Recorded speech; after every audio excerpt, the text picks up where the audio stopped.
जय हिंद साथियों, स्वागत है आपका self study classes Vishwamit Jain YouTube channel में। सो साथियों, स्टार्ट हो चुका है आज का इस सेशन। सभी लोग आ जाएं, वीडियो को लाइक कर दें। जिन भी साथियों ने अभी तक self study classes app download नहीं किया, वो सभी साथी ऐप को डाउनलोड कर लें। और ये 2020 दोस्तों फ्री सीरीज आपके लिए चल रही है। इस 2020 फ्री सीरीज से सभी लोग जुड़ जाएं। वीडियो को लाइक जरूर कर दें, शेयर कर दें दोस्तों, है ना। सेल्फ स्टडी क्लासेस ऐप में आपको जुड़ना है। ये सेल्फ स्टडी क्लासेस ऐप का लोगो है। ये सेल्फ स्टडी क्लासेस ऐप आपको डाउनलोड कर लेना है दोस्तों। इसमें पंजाब मास्टर कैडर का कोर्स लॉन्च हो गया। स्पेशल मॉडल पेपर यानी कि मात्र 599 में आप 4500 प्रश्नों का लाभ ले सकते हैं, ठीक है। और दोस्तों इसमें पढ़ सकते हैं, ठीक है, बहुत बढ़िया। और यहां पर आपको जूनियर सुपर टेट के लिए दोस्तों 2 सितंबर से न्यू बैच स्टार्ट होने वाला है। जूनियर सुपर टेट वाले सभी साथी जिनको भी दोस्तों 100 नंबर की हिंदी पढ़ना है, 100 नंबर की हिंदी, वो सभी 100 नंबर की हिंदी वाले साथी जूनियर सुपर टेट वाले इस कोर्स में एडमिशन ले सकते हैं, ठीक है। साथ ही दोस्तों हिंदी साहित्य का ये संपूर्ण कोर्स अभी मात्र 1000 रुपए में है।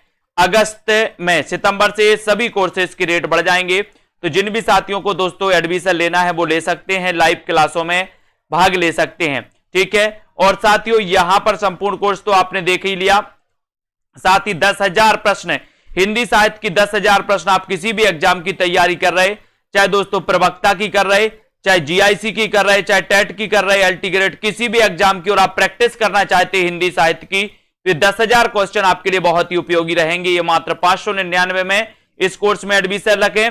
और 2 सितंबर से अपना पंजाब मास्टर कैडर और जूनियर टेट वाला एक साथ बैच आपका स्टार्ट हो रहा है दोस्तों, है ना। सभी साथी आ जाएं और इस कोर्स में एडमिशन लेकर के अपना अध्ययन प्रारंभ कर दें, ठीक है। यहां पर आपको बताना है कोरबी भाषा का उदय किस भाषा से हुआ है। आज का आपका पहला प्रश्न है। सभी लोगों को फटाफट आंसर बताना है, फटाफट बताएंगे, मजा आएगा आपको भी। कोरबी भाषा का उदय किस भाषा से हुआ है, ये प्रश्न क्रमांक आपका 1 है।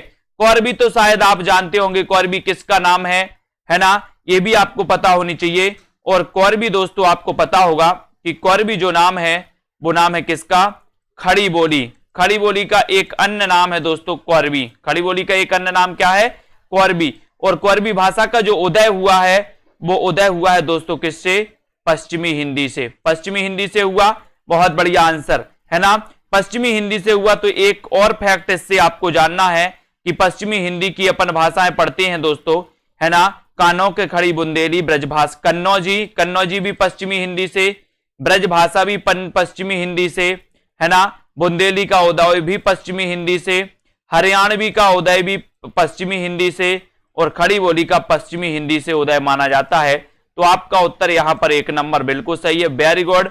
अवधि के उदय का स्रोत क्या है दोस्तों, अवधि के उदय का स्रोत क्या है, प्रश्न क्रमांक आपका 2 है। वीडियो को सभी लोग लाइक जरूर करते जाना, शेयर कर दें। इस सीरीज से आपको जुड़े रहना है। जिन भी साथियों को एडमिशन लेना है और जूनियर टेट के लिए दोस्तों हिंदी की प्रैक्टिस करनी है, हिंदी पढ़ना है 100 नंबर के लिए, वो एडमिशन जरूर ले लें, है ना। अगस्त के बाद सारे कोर्सेज की फीस बढ़ जाएगी। अवधि के उदय का स्रोत क्या है, अवधि के उदय का स्रोत क्या है, ये आपको बताना है। 4 विकल्प हैं, लगभग सभी लोगों को पता है। प्रश्न क्रमांक 2 का आंसर बताना है। सबसे बड़ी बात कि अवधि तो पूर्वी हिंदी की दोस्तों बोली मानी जाती है, किसकी, पूर्वी हिंदी की, है ना। पूर्वी हिंदी की जब अपन पढ़ते तो ABC पढ़ लेते हैं, अवधि, बघेली और छत्तीसगढ़ी। अब ये पूर्वी हिंदी किससे निकली है, तब आपका उत्तर हो जाएगा अर्धमागधी। अर्धमागधी यानी कि आपका ए नंबर जो है वो बिल्कुल सही है, ए नंबर बिल्कुल सही, वेरी गुड आंसर। भाषा विज्ञान की दृष्टि से हिंदी किस प्रकार की भाषा है, प्रश्न क्रमांक 3। भाषा विज्ञान की दृष्टि से हिंदी किस प्रकार की भाषा मानी जाती है, सभी लोगों को बताना है। प्रश्न क्रमांक 3 में आपका राइट आंसर क्या हो जाएगा, बताएं। और वीडियो को लाइक करते चलें दोस्तों, शेयर करते चलें अपने मित्रों तक, है ना। ये सेशन रोज 9 बजे आपका होता है। सेल्फ स्टडी क्लासेस ऐप को डाउनलोड कर लें। भाषा विज्ञान की दृष्टि से हिंदी किस प्रकार की भाषा मानी जाती है, ये क्वेश्चन कई बार आया है। प्रश्न क्रमांक 3 का आपको चयन करना है। और दोस्तों 3 में आपको लगाना है, क्या लगाना है, वियोगात्मक। कौन सी मानी जाती है दोस्तों, भाषा विज्ञान की दृष्टि से हिंदी किस प्रकार की भाषा है, वियोगात्मक प्रकार की। यानी कि यहां पर आपका 1 नंबर बिल्कुल सही हो जाएगा, ए नंबर आपका राइट आंसर हो जाएगा, वेरी गुड। मानकीकरण का सर्वप्रथम उल्लेख किसने किया, मानकीकरण का सबसे पहले उल्लेख किसने किया? ये प्रश्न क्रमांक आपका 4 है। जल्दी से सभी लोग बताएं, मानकीकरण का सबसे पहले उल्लेख किसने किया? मैक्स मूलर ने, गिलक्राइस्ट ने, ग्रियर्सन या फिर एथरिंगटन ने? प्रश्न क्रमांक 4, मानकीकरण का सर्वप्रथम उल्लेख किसने किया है?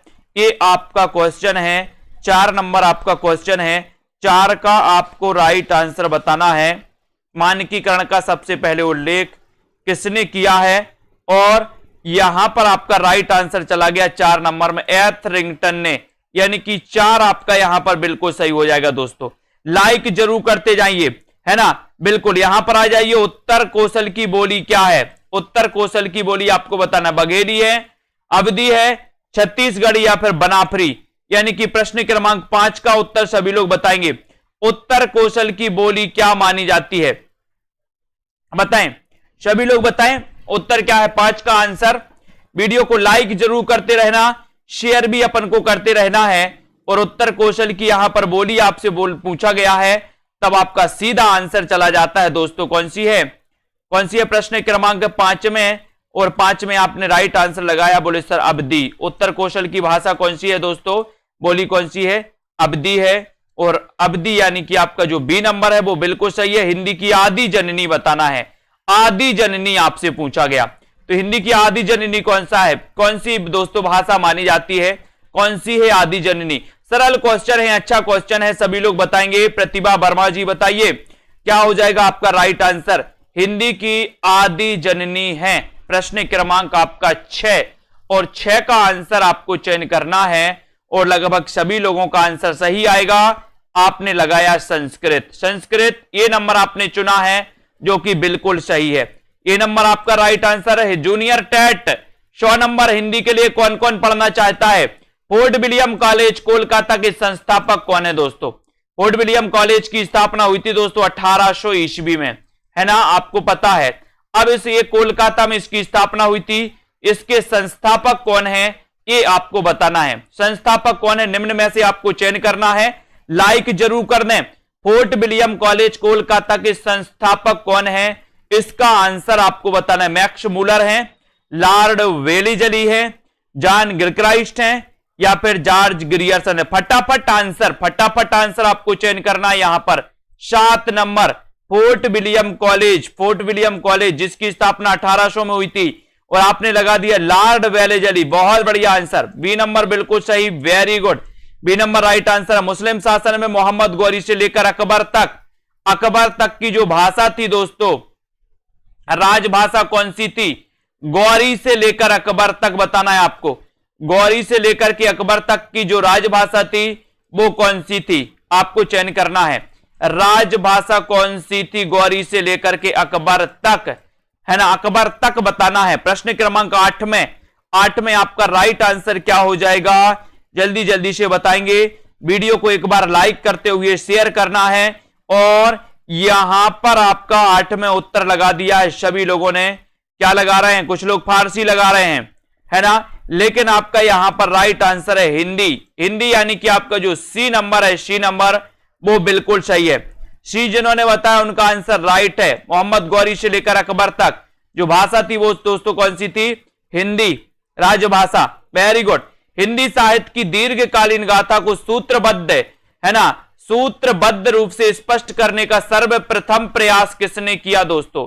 सर्वप्रथम प्रयास बताना है। दीर्घकालीन गाथा को सूत्रबद्ध रूप से सबसे पहले प्रयास किसने किया? प्रश्न नंबर 9 का आंसर आपको चयन करना। अच्छा क्वेश्चन है, लगभग सभी से बनेगा। क्वेश्चन नंबर 9, हिंदी साहित्य की दीर्घकालीन गाथा को सूत्रबद्ध रूप से स्पष्ट करने का श्रेय सबसे पहले जो प्रयास किया वो किसने किया? तब आपका उत्तर मोहित जी 9 क्यों बता रहे भैया? सबसे पहले प्रयास पूछा है आपसे। सबसे पहला देखो सी लगा रहे बहुत सारे लोग, बहुत बढ़िया। सबसे पहले प्रयास किसने किया हिंदी साहित्य की? ए नंबर यानी कि गारसा द ताशी ने। ये नंबर आपका सही है, गारसा द ताशी ने सबसे पहले प्रयास किया भैया। ये number right answer, very good. भक्ति आंदोलन को ईसाइत की देन किसने माना? ईसाइत की देन, ईसाइत की देन बताना है। ये क्वेश्चन तो कई बार पूछा गया, उतना ही सरल क्वेश्चन है, जितना आप बता रहे हो। 10 का आंसर बताइए। भक्ति आंदोलन को ईसाइत की देन किसने माना है? ईसाइत की देन आपको चयन करना है। उत्तर क्या हो जाएगा बताएं। वीडियो को लाइक शेयर करते रहें। ईसाइत की देन आपको बताना किसने माना है। ग्रियर्सन ने माना है, रामचंद्र शुक्ल ने, हजारी प्रसाद द्विवेदी या फिर नामवर सिंह। और आपका बिल्कुल सही आ गया आंसर ग्रियर्सन, यानी कि आपका ए नंबर बिल्कुल सही। इनके बारे में एक चीज और जान लेते हैं। Modern vernacular literature of Hindustan इनका ग्रंथ है ना। ये आपको पता है। रीतिकाल को श्रृंगार काल किसने कहा? रीतिकाल को श्रृंगार काल किसने कहा? सरल क्वेश्चन, आसान क्वेश्चन बताइए। रीतिकाल को श्रृंगार काल कहने वाले लोग कौन हैं? अपन पढ़ते हैं, बोले सर श्रृंगार तो विश्व के लोग करते। श्रृंगार तो क्या करते हैं? विश्व के लोग करते, विश्व के। तो अब आपको बताना है कि श्रृंगार काल किसने कहा होगा। श्रृंगार करते विश्व के लोग कि नहीं करते? ऐसा तो नहीं है कि सर उत्तर प्रदेश के करते बाकी लोग नहीं करते, है ना, ऐसा कुछ नहीं है। तो रीतिकाल को श्रृंगार काल किसने कहा है? विश्वनाथ प्रसाद मिश्र ने, यानी कि आपका सी नंबर सही हो जाता है। भारतेंदु युग का अन्य नाम बताना है दोस्तों, प्रश्न क्रमांक 12 में। अच्छा क्वेश्चन है। भारतेंदु युग का अन्य नाम क्या है? अन्य नाम बताना है। रामकिशन जी बताइए, अशोक जी, भारतेंदु युग का अन्य नाम क्या है? प्रश्न क्रमांक आपका 12। राइट आंसर आपको चयन करना है। वीडियो को लाइक शेयर करना है। सेल्फ स्टडी क्लासेस ऐप को डाउनलोड कर लेना है। सेल्फ स्टडी क्लासेस ऐप को डाउनलोड जरूर करना है। भारतेंदु युग का अन्य नाम आपको बताना है। सभी लोग बताएंगे जल्दी से। आज का टेस्ट भी अपना 2020 वाला टेस्ट आज का नहीं पहुंचा है। इस क्लास के बाद आपका 2020 वाला टेस्ट जो फ्री होता है वो पहुंच जाएगा, है ना। और दोस्तों उसमें एक सर्टिफिकेट भी अब चालू हो गया है। सर्टिफिकेट भी आपको मिलेगा सेल्फ स्टडी क्लासेस ऐप की तरफ से। भारतेंदु युग का अन्य नाम आपको बताना है। 12 का आंसर, जिसको आप कहीं भी शेयर भी कर सकते हैं, फेसबुक पे कर सकते हैं। और यहां पर आपका राइट आंसर है पुनर्जागरण काल, यानी बी नंबर आपका बिल्कुल सही है। 12 का। भारतेंदु का राष्ट्रभक्ति परक नाटक बताना है कौन सा है? अंधेर नगरी, दुर्लभ बंधु, विशस्य विषमोषधम या फिर विद्या सुंदर, यानी कि 13 का आंसर बताना है। भारतेंदु का राष्ट्रभक्ति परक नाटक कौन सा है बताएं। चयन करना है आपको। भारतेंदु का राष्ट्रभक्ति परक नाटक कौन सा है आपको बताना है। 13 नंबर आपका क्वेश्चन है। अच्छा क्वेश्चन है। सभी लोग वीडियो को लाइक जरूर करेंगे। राष्ट्रभक्ति परक नाटक आपको चयन करना है। करिए पंकज कुमार जी। भारतेंदु का राष्ट्रभक्ति परक नाटक कौन सा है? और आपका सीधा आंसर यहां पर जा रहा है, क्या जा रहा है? विशस्य विषमोषधम, यानी कि सी नंबर आपका बिल्कुल सही है। दिग्विजय जी वेरी गुड आंसर, है ना। अगला क्वेश्चन है। बालकृष्ण भट्ट को हिंदी का प्रथम निबंधकार किसने माना? बालकृष्ण भट्ट को हिंदी का प्रथम निबंधकार किसने माना? ये आपका 14वां प्रश्न है। 14 का आंसर आपको चयन करना है। लाइक जरूर करते रहें आप लोग। सेल्फ स्टडी क्लासेस ऐप को जरूर डाउनलोड करें दोस्तों, है ना। सभी लोग बताएंगे पंडित बालकृष्ण भट्ट को हिंदी का प्रथम निबंधकार किसने माना है, ये आपको बताना है। कल्पना जी बताइए। और आपका सही आंसर आ गया है 14 नंबर का। क्या आया है 14 नंबर में? डॉक्टर श्री कृष्ण लाल ने बालकृष्ण भट्ट को हिंदी का प्रथम निबंधकार माना, यानी कि आपका यहां पर बी नंबर बिल्कुल सही है। बी जिन्होंने बताया राइट आंसर। आचार्य रामचंद्र शुक्ल ने हिंदी की प्रथम मौलिक कहानी बताना है दोस्तों। शुक्ल ने हिंदी की प्रथम मौलिक कहानी किसे माना है? मौलिक कहानी किसको माना है? प्रथम मौलिक कहानी बताइए। जल्दी जल्दी से आपको बताना है। आचार्य रामचंद्र शुक्ल ने हिंदी की प्रथम मौलिक कहानी प्रश्न क्रमांक 15 में किसे माना है, ये आपको बताना है। मायाराम जी करत अभ्यास के बिल्कुल सही है। 15 और 15 में आपका राइट आंसर, इसका सन भी बता दो आप लोग। सी नंबर आपका इंदुमती तो बिल्कुल सही है ना। रचना तिथि, विषय वस्तु की नवीनता और औपन्यासिक तत्वों की दृष्टि से हिंदी का प्रथम और दोस्तों मौलिक उपन्यास कौन सा है? रचना तिथि, है ना, विषय वस्तु की नवीनता और औपन्यास। इस प्रश्न को अच्छे से पढ़ लेना। यहां क्वेश्चन आपके लिए दिया गया है, रचना तिथि, विषय वस्तु की नवीनता और औपन्यासिक तत्वों की दृष्टि से हिंदी का प्रथम मौलिक उपन्यास कौन सा है। प्रश्न क्रमांक 16। क्वेश्चन अच्छे से पढ़ लेना, उसके बाद उत्तर आपको लगाना। प्रश्न क्रमांक 16 में देखते हैं कौन कौन सही बता रहा है। देखो बताइए। और बहुत सारे लोगों ने लगा दिया है परीक्षा गुरु, लेकिन कुछ लोग ऐसे हैं, है ना, बहुत ही कम लोग हैं, प्रश्न को पढ़ा नहीं और उत्तर लगा दिया परीक्षा गुरु। बहुत बढ़िया। दिग्विजय जी ने लगाया है डी, वेरी गुड। पढ़ने वाले स्टूडेंट, वेरी गुड, बहुत बढ़िया। और कौन लगा रहा है? सब ने लगा दिया डी लगा दिया, ए लगा दिया। सुनीता जी ने डी लगाया, very good. Lovely G D लगा रही हैं, बहुत बढ़िया, है ना। और बाकी लोगों ने ए लगा दिया, बहुत बढ़िया। यही तो दिखती है आप लोगों की पढ़ाई। प्रश्न को समझना नहीं, मैं बार बार बोल रहा हूं, प्रश्न को समझो उमा जी। रचना तिथि, विषय वस्तु की नवीनता और औपन्यासिक तत्वों की दृष्टि से हिंदी का प्रथम मौलिक उपन्यास कौन सा है? भाग्यवती। यानी कि आपका जो डी नंबर है वो यहां पर डी नंबर बिल्कुल सही हो जाएगा। D number. भाग्यवती का सन बताओ और परीक्षा गुरु का सन बताओ, जल्दी से बताओ। इनका रचना काल क्या है, फटाफट से बताना है, जल्दी बताओ। हिंदी आलोचना की पहली पुस्तक इनमें से कौन सी है? हिंदी आलोचना की पहली पुस्तक इनमें से कौन सी है? नैषद चरित, हिंदी कालिदास की आलोचना, विक्रमांक देवचरित चर्चा या देव बड़े की बिहारी। ये सभी लोग बताएंगे उत्तर क्या हो जाएगा यहां पर, बताइए। प्रश्न क्रमांक 17, हिंदी आलोचना की पहली पुस्तक। प्रश्न क्रमांक 17 में सभी लोग चयन करें। हिंदी आलोचना की पहली पुस्तक इनमें से कौन सी है? 1877 और 1882। बहुत बढ़िया, वेरी गुड। तो वही तो पूछा था, रचना तिथि की दृष्टि से आपसे पूछा था, है ना। और यहां पर आपका राइट आंसर 17 में आपको चयन करना है और ये राइट आंसर है हिंदी कालिदास की आलोचना, यानी बी नंबर आपका बिल्कुल सही है। B number, very good answer, बहुत बढ़िया। B number. हिंदी की प्रथम जीवनी लेखक कौन है दोस्तों? यहां पर आपको बताना है हिंदी के प्रथम जीवनी लेखक कौन माने जाते हैं।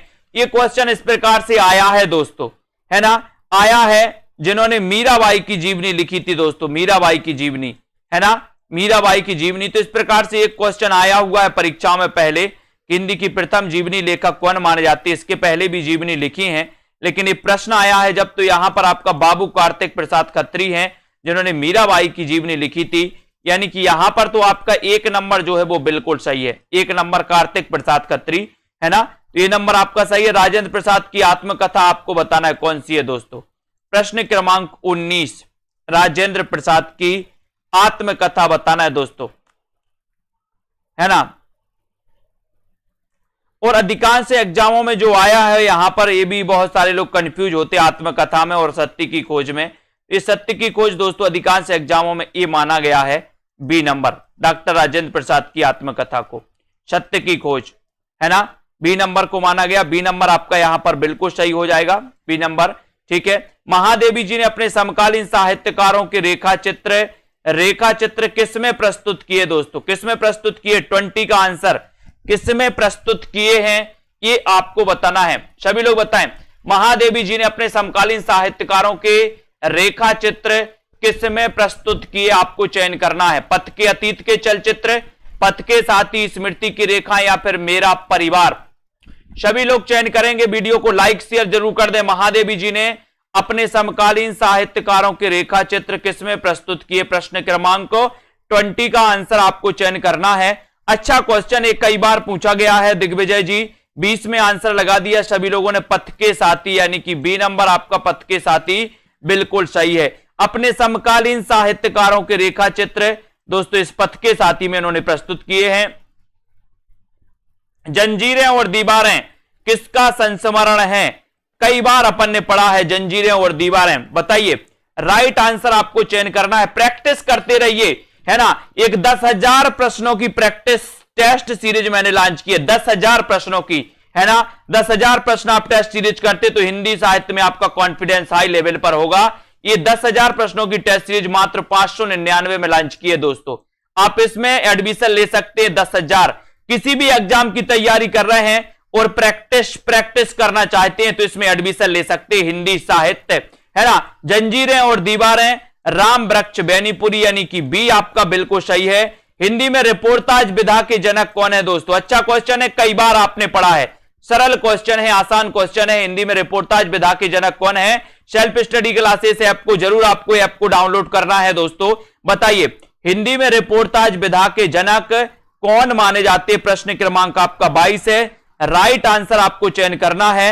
और दोस्तों यहां पर आपका सही आंसर हिंदी में रिपोर्टाज विधा के जनक वो माने जाते हैं शिवदान सिंह चौहान, यानी कि आपका जो 1 नंबर है, ए नंबर है, वो बिल्कुल सही है।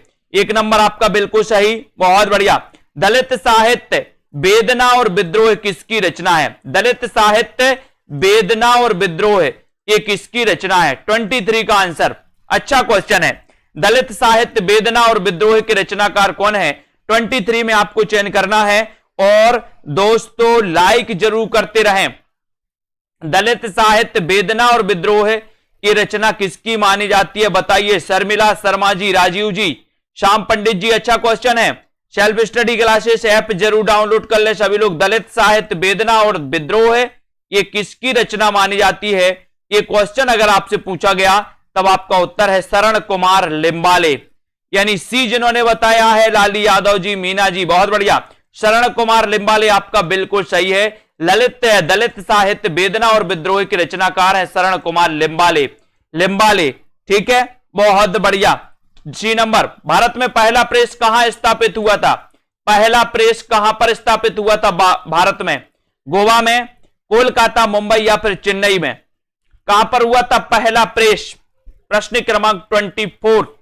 और 24 में आपका सही आंसर क्या होना चाहिए?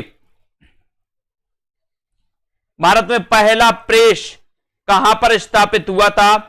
ये आपका क्वेश्चन है।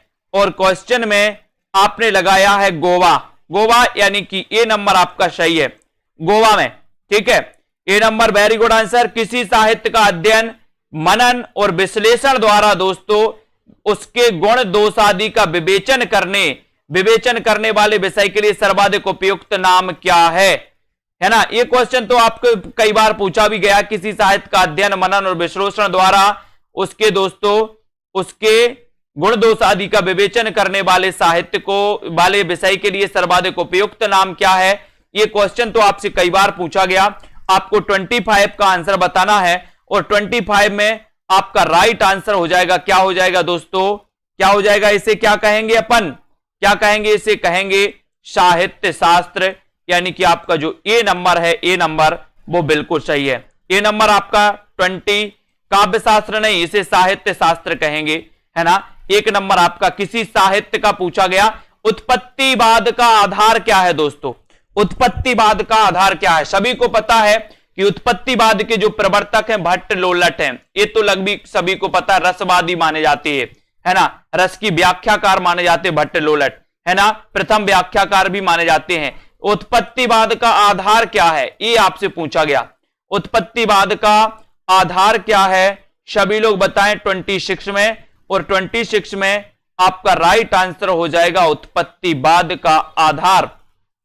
बताएं, उत्पत्तिवाद का आधार हो जाएगा दोस्तों। कौन कौन बता रहा सही आंसर? अनीता देवी जी बताइए, वीरेंद्र जी। डी नंबर मीमांसा दर्शन, है ना। उत्पत्तिवाद का आधार है दोस्तों मीमांसा दर्शन। ये डी नंबर आपने जिन्होंने बताया डी नंबर, उनका बिल्कुल सही आंसर है। रामकिशन जी, बहुत बढ़िया, है ना, वेरी गुड। अजित राजपूत जी, सौंदर्य में अलंकारः किसने कहा है दोस्तों? बताइए सौंदर्यम अलंकारः किसने कहा है? बामन ने, कुंतक ने, हेमचंद्र ने या फिर भामह ने? प्रश्न क्रमांक 27। पिंकी शर्मा जी बताइए सौंदर्यम अलंकारः ये किसने कहा है? 27 का प्रश्न है, 27। और 27 में आपको चयन करना है। कुछ क्वेश्चन इसमें काव्य शास्त्र के भी। एसपी ठाकुर जी, गीतू जी बताइए बताइए मिथिलेश जी, नीतू गुप्ता जी। प्रश्न क्रमांक 27 में आपका चयन करना है और आपने चयन किया कि सर बामन ने कहा है सौंदर्यम अलंकार है, किसने कहा? ये कहा बामन जी ने। बामन यानी कि दोस्तों ये रीति संप्रदाय के प्रवर्तक हैं। किस संप्रदाय के प्रवर्तक हैं? रीति से बोले सर बामन लोग पूजा करवाते, पूजा रीति से। बामन छंद शास्त्र के आदि आचार्य कौन है? 28 का आंसर। छंद शास्त्र के आदि आचार्य आपको चयन करना है। और ऐसे कितने साथी हैं जिनको जूनियर टेट 100 नंबर के लिए हिंदी पढ़नी है दोस्तों? जिनको भी पढ़नी है वो जल्दी से कोर्स में एडमिशन ले लें। जिनको भी कोर्स में एडमिशन लेना है, कोर्स की प्राइस सितंबर से, सारी सितंबर से बढ़ जाएंगी, पूरे कोर्स की प्राइस बढ़ जाएंगी। चाहे वो प्रैक्टिस सेट हो, चाहे दोस्तों कोर्स हो, आपका सभी का प्राइस बढ़ेगा। जिनको भी कोर्स में एडमिशन लेना है वो जल्दी करें। छंद शास्त्र के आदि आचार्य माने जाते कौन? पिंगल। पिंगल यानी ए नंबर बिल्कुल सही। शब्द में अंतर्निहित अर्थ को व्यक्त करने की सामर्थ्य को क्या कहते हैं दोस्तों? शब्द में अंतर्निहित अर्थ को व्यक्त करने की सामर्थ्य को क्या कहते हैं? शब्दार्थ, शब्द गुण, शब्द भेद या फिर शब्द शक्ति? बताइए, शब्द में अंतर्निहित अर्थ को व्यक्त करने की सामर्थ्य को क्या कहते हैं? सभी लोग बताएं। प्रश्न क्रमांक 29 का आंसर, 29 का आपको चयन करना है। सीता देवी जी, शब्द में अंतर्निहित अर्थ को व्यक्त करने की सामर्थ्य को क्या कहते हैं? और यहां पर आपका 29 का आंसर बताना है और आंसर आपका सही है। क्या कहते हैं उसे कहते हैं दोस्तों शब्द शक्ति। क्या कहते हैं? शब्द शक्ति कहते हैं। और शब्द शक्ति आपने पढ़ी है कि सर मूल रूप से 3 प्रकार की होती हैं, है ना? ये आपने पढ़ी है। अभिधा उत्तम काव्य है, मध्य लक्षणालीन, है ना? ये दोस्तों पंक्ति भी अपन ने पढ़ी है देव कवि की। ठीक है, तो यहां पर आपका जो डी नंबर है वो बिल्कुल सही है। स्वच्छंदतावाद का प्रथम कवि इनमें से कौन है? स्वच्छंदतावाद का प्रथम कवि इनमें से कौन है दोस्तों? है ना, अपन पाश्चात्य काव्य शास्त्र में पढ़ते हैं स्वच्छंदतावाद के प्रवर्तक कौन माने जाते हैं, है ना? पाश्चात्य काव्य शास्त्र में सभी ने पढ़ा है। यहां पर स्वच्छंदतावाद का प्रथम कवि पूछा गया, इनमें से कौन है? प्रश्न क्रमांक 30 का आंसर आपको चयन करना है। और अपन हिंदी में पढ़ते कि सर स्वच्छंदतावाद के प्रवर्तक तो श्रीधर पाठक हैं, है ना? और यहां पर आपको पता है कि यहां पर कौन है? अब मैंने याद भी करवा है आपसे कि स्वच्छंद रूप से कौन उड़ते हैं? बोले सर वर्ड यानी पक्षी। यहां पर आपका उत्तर हो जाएगा एक वर्ड्सवर्थ। ये स्वच्छंदतावाद के प्रथम कवि हैं, यानी कि 1 नंबर आपका यहां पर बिल्कुल सही होगा, है ना? ए नंबर जिन्होंने बताया यूरोप में व्यवस्थित काव्य चिंतन का आरंभ किससे माना जाता है दोस्तों? किससे माना जाता है यूरोप में व्यवस्थित काव्य चिंतन का आरंभ? यूरोप में व्यवस्थित काव्य चिंतन का आरंभ किससे माना जाता? प्लेटो से, अरस्तु से, होमर से या फिर लॉन्जाइनस से? प्रश्न क्रमांक आपका 31 है। 31 में भी आपको चयन करना है। यूरोप में व्यवस्थित काव्य चिंतन का आरंभ किससे माना जाता है? ये आपका क्वेश्चन है, बताइए। और उत्तर हो जाएगा आपका 31 का। बहुत बढ़िया, प्लेटो से, यानी ये नंबर आपका बिल्कुल सही है। बहुत बढ़िया, ये नंबर जिन्होंने भी बताया उनका आंसर बिल्कुल सही है। ये number KM Priyanka ji, very good. अगला क्वेश्चन है ना, गौड़ बहो। ये गौड़ बहो किसकी रचना है दोस्तों? बताइए। 32 का आंसर, गौड़ बहो ये किसकी रचना है? इसका आंसर आपको चयन करना है। लाइक करते चलें सभी लोग। 32 का आंसर बताना है, बताइए। बाकपतिराज, वर रुचि, भरत मुनि या फिर हेमचंद्र? यानी कि 32 का आंसर आपको चयन करना है। और ये गौड़ बहो ये जो रचना है दोस्तों ये किसकी मानी जाती है? ये क्वेश्चन है। और सभी लोगों ने बताया बाकपतिराज, यानी कि ये नंबर आपका बिल्कुल सही है। 1 नंबर बिल्कुल सही, वेरी गुड। ठीक है, लखनऊ मंडल के किस जनपद में अवधी नहीं बोली जाती? वेरी गुड आंसर, बहुत बढ़िया, प्रश्न सही है। किस जनपद में, लखनऊ मंडल के किस जनपद में अवधी नहीं बोली जाती? रायबरेली में, हरदोई में, सीतापुर में या फिर लखीमपुर खीरी में? कहां पर नहीं बोली जाती अवधी? अवधी बताना है। 33 का आंसर, अवधी कहां पर नहीं बोली जाती? पूर्वी हिंदी की है दोस्तों अवधी। अवधी में रामचरितमानस की रचना की है तुलसीदास ने, है ना? तो यहां पर आपको बताना है, चयन करना है। शिव कुमार जी बताइए, बताइए सोहन बिंड जी, लखनऊ मंडल के किस जनपद में अवधि नहीं बोली जाती? और सभी लोगों का आंसर आया है बी नंबर, यानी कि हरदोई। हरदोई में अवधि नहीं बोली जाती। बी किसने बताया है? कुरैशी जी, बहुत बढ़िया आंसर, वेरी गुड, है ना, very good very good. B number आपका हरदोई बिल्कुल सही है, ठीक है, वेरी गुड। भुक्सा बताना, भुक्सा क्या है? श्री कृष्ण का सखा, ब्रज क्षेत्र में प्रचलित एक खेल, ब्रज क्षेत्र का एक वाद्य यंत्र या ब्रज भाषा की एक उपबोली। भुक्सा क्या है? 34 का आंसर, 34 का आपको बताना है। भुक्सा क्या है? भुक्सा क्या है बताइए, सोहन जी, अजित राजपूत जी बताइए भुक्सा क्या है। और यहां पर फ्रीडम जी भी आ चुके हैं, वेरी गुड फ्रीडम जी, 34 का आंसर। और 34 का आंसर आपने बताया है कि सर यह ब्रज भाषा की एक उपबोली है। क्या? भुक्सा। भुक्सा क्या है? ब्रज भाषा की एक उपबोली। उपबोली यानी कि आपका जो डी नंबर है, डी नंबर वो बिल्कुल सही है, डी नंबर आपने बताया राइट आंसर। खड़ी बोली शब्द का सबसे पहले प्रयोग किसने किया? बताइए, खड़ी बोली शब्द का सबसे पहले प्रयोग किसने किया? सेल्फ स्टडी क्लासेस ऐप को सभी लोग डाउनलोड कर लें और फ्री टेस्ट सीरीज में भाग ले सकते हैं। अभी free test series 2020 practice series होती है दोस्तों, है ना, और टॉप बॉलों को, टॉप जिनका आएगा एक सर्टिफिकेट आपको मिलेगा सेल्फ स्टडी क्लासेस का, है ना। तो खड़ी बोली शब्द का सबसे पहले उल्लेख किसने किया है? बताइए, इंशाअल्लाह खान ने, लल्लू लाल जी, सदल मिश्र या फिर सदा शुक्लाल ने, यानी कि 35 का आंसर। खड़ी बोली शब्द का सबसे पहले उल्लेख किसने किया है? खड़ी बोली शब्द का सबसे पहले उल्लेख आपको बताना है, 35 का आपको चयन करना है। अच्छा क्वेश्चन है, और यहां पर आपका उत्तर क्या हो जाएगा? 35 में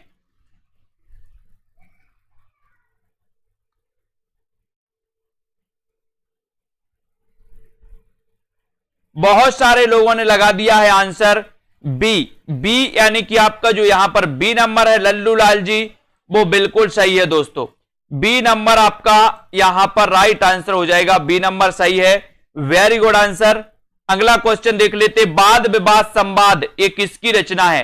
वाद विवाद संवाद ये किसकी रचना मानी जाती है? आपको चयन करना है। सभी लोग बताएं, वीडियो को लाइक जरूर करते रहे, जीआईसी वाले हमारे साथी, है ना। और 36 में आपको चयन करना है। नीरज जी बताइए, वाद विवाद संवाद किसकी रचना है?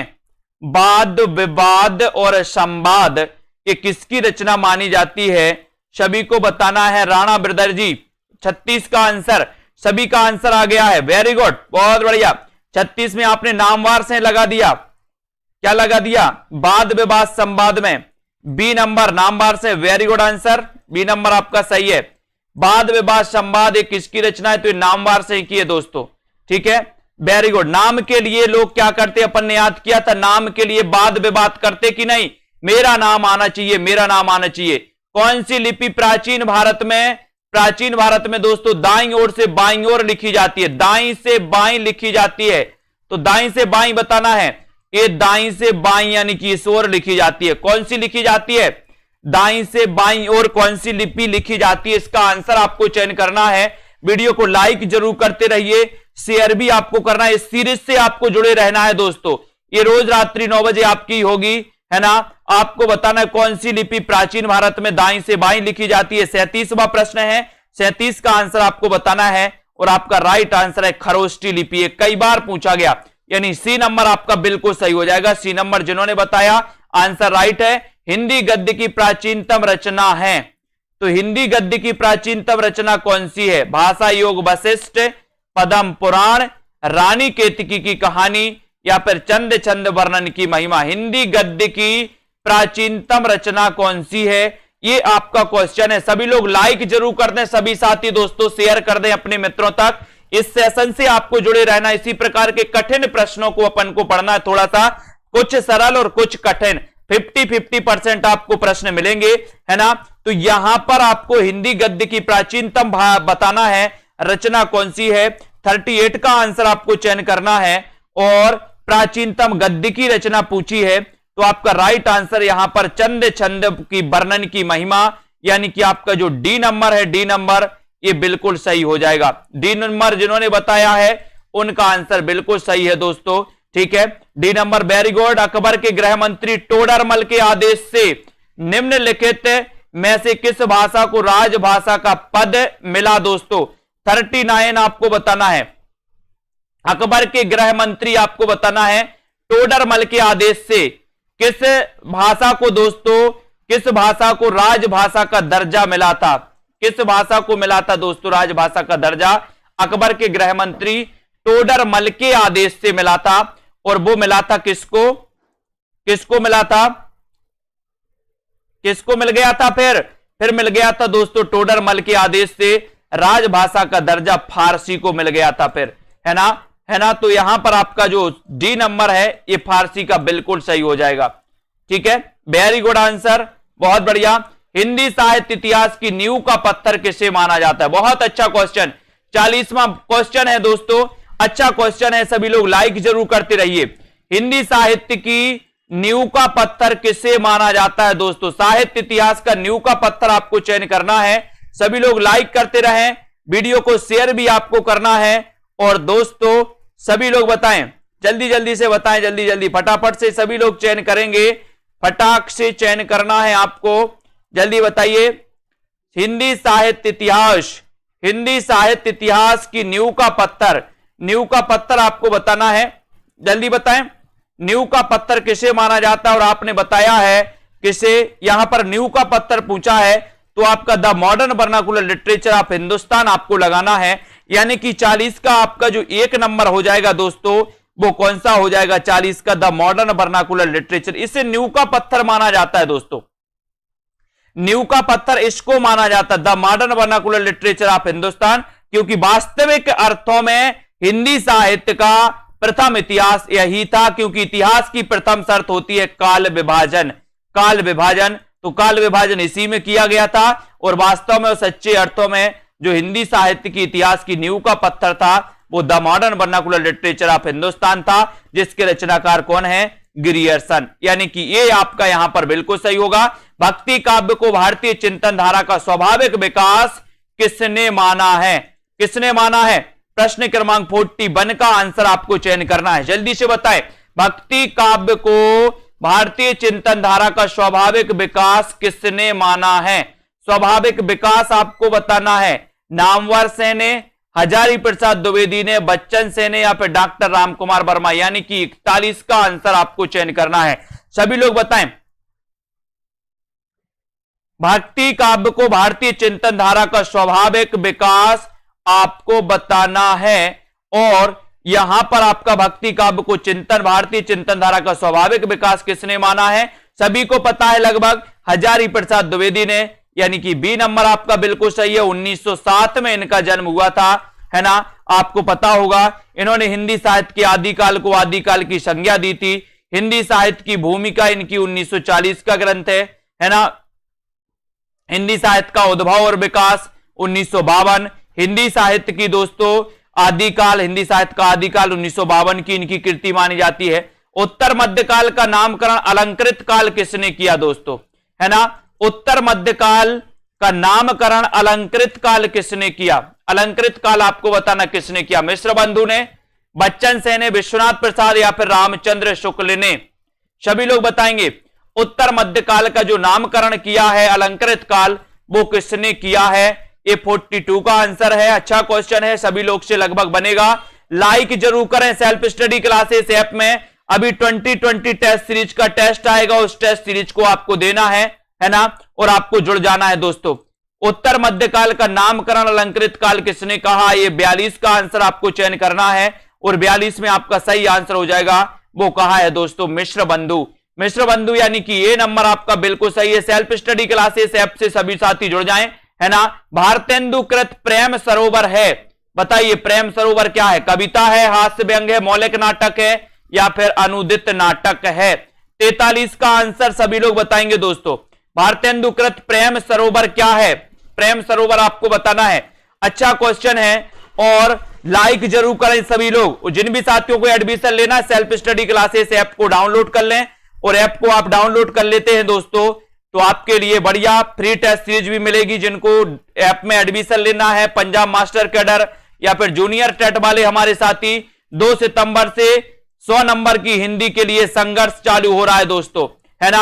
और इस संघर्ष में जो भी साथी जुड़ना चाहते वो जुड़ सकते हैं। प्रेम सरोवर आपको बताना है ये क्या है, 43 में आपको बताना है और आंसर हो जाएगा कि सर एक कविता है यानी कि काव्य रचना है। 1 नंबर आपका बिल्कुल सही है, वेरी गुड आंसर। सभी साथियों को धन्यवाद। इसी प्रकार से रोज 9 बजे एक क्लास होती है, ये सुपर टेट का, जूनियर सुपर टेट का 2 सितंबर से प्रारंभ हो रहा है, शुरुआत से बैच। तो जिनको भी एडमिशन लेना है 100 नंबर हिंदी के लिए वो ले सकते हैं दोस्तों, है ना। और ये सेल्फ स्टडी क्लासेस ऐप सभी साथी डाउनलोड कर लें, है ना। और ये 2020 टेस्ट सीरीज बिल्कुल फ्री होती है ऐप में, रविवार और गुरुवार को। तो इस फ्री टेस्ट सीरीज का भी दोस्तों आपको क्या करना है, तैयारी करना है। इस फ्री टेस्ट सीरीज से आपको जुड़ना है। ये हिंदी साहित्य की 10,000 प्रश्नों की टेस्ट सीरीज लॉन्च की गई। आप किसी भी एग्जाम की तैयारी कर रहे, चाहे आप जीआईसी की कर रहे, चाहे आप प्रवक्ता की कर रहे, चाहे किसी भी एग्जाम की कर रहे हैं और आप प्रैक्टिस से लगाना चाहते हैं हिंदी साहित्य का, तो ये 10,000 प्रश्नों की टेस्ट सीरीज लॉन्च की गई है, जिसमें आपको 10,000 क्वेश्चन अनलिमिटेड बार जिसको आप कर सकते हैं 1 साल की वैलिडिटी के साथ, ये दोस्तों कोर्स आपको मिलने वाला है। तो सभी साथी इस कोर्स से जुड़कर के वीडियो को लाइक शेयर जरूर करें। और हिंदी साहित्य का कोर्स का प्राइज जो दोस्तों 1500 2000 हुआ करता, अभी मात्र 1000 है इसका। सितंबर से इसका प्राइस भी बढ़ जाएगा। पूजा सोनकर जी, लोचन जी, है ना, उमाकांत जी, रेखा जी, कुसुम जी, एसपी ठाकुर, पिंकी, नीरज कुमार जी, धन्यवाद, मोहित जी, मायाराम जी, पूनम जी, है ना, बहुत बढ़िया, बीनम जी, नीरज जी, मनु जी, सोनू जी, शिव कुमार, साई सृष्टि, अंश जी, जया नितवाल जी, उमाकांत जी, रेखा बोरा जी, बहुत बढ़िया, धन्यवाद, रोमा जी, फ्रीडम जी, कल्पना जी, अनीता जी, हिंदी क्लासेस, अजित राजपूत जी, जया नितवल जी, है ना, उदय यादव जी, प्रिया जयंत जी, राजेश जी और बीनू जी, बहुत बढ़िया, फ्रीडम जी, लाली यादव जी, कल्पना जी, सभी साथियों को धन्यवाद। इसी प्रकार से अध्ययन करते रहें, लाइक शेयर करते रहें दोस्तों, ठीक है। कमलदीप जी, रीना शुक्ला जी, उमा जी, नीतू जी, आस्था जी, सोहन जी, दिग्विजय जी, वेरी गुड दिग्विजय जी, धन्यवाद, है ना, बबीता जी, हरेंद्र जी, विश्वास मलक जी, अर्शदीप जी, विवेक जी, देवप्रीत जी, शिव कुमार जी, राघव जी, निर्मला यादव जी, नीतू जी, मोहित जी, हिंदी क्लासेस, जसवंत जी, गीता कवि जी, सभी साथियों को धन्यवाद। लाइक शेयर करते रहें, अपने जिन भी साथियों को एडमिशन लेना है उन सभी साथियों को बता दें और शेयर करते रहें दोस्तों। 10 बजे एग्जाम पार में आपकी क्लास होती है, उसको भी अटेंड करें। सभी को धन्यवाद। जय हिंद।